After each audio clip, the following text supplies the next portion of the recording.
కేంద్ర విద్యాశాఖ మంత్రి గారు నైతిక బాధ్యత తీసుకొని ఆయన ఏదైతే రాజీనామా చేశారో అదేవిధంగా ఇక్కడ డిఎస్సిలో జరిగిన అక్రమాలకు ఇక్కడ కూడా ఒక నైతిక బాధ్యత తీసుకోవాలని నేను ఈ విద్యాశాఖ మంత్రి గారిని కోరుచున్నాను. ఎందుకంటే లేకపోతే ఖచ్చితంగా దీన్ని మీరు సిబిఐ ఎంక్వైరీకు ఖచ్చితంగా వేయాలని మేము ఈ సందర్భంగా డిమాండ్ చేస్తున్నాం.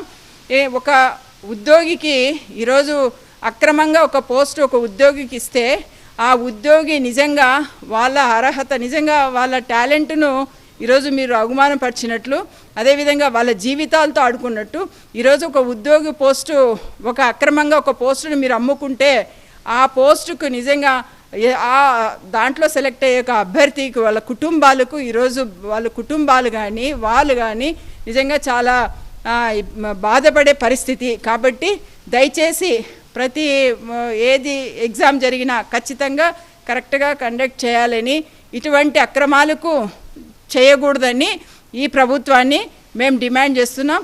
తక్షణమే ఖచ్చితంగా మీరు కూడా ఇక్కడున్న ఈ ప్రభుత్వం కూడా వెంటనే ఏదైతే డిఎస్సిలో జరిగిన అక్రమాలకు సిబిఐ ఎంక్వైరీ వేయాలని ఈ సందర్భంగా మేము కోరుకుంటున్నాం.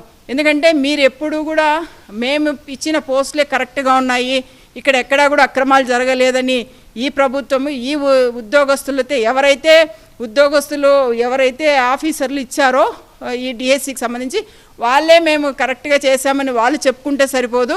ఖచ్చితంగా ఇది సిబిఐ ఎంక్వైరీ జరపాలని తెలియజేస్తున్నాం.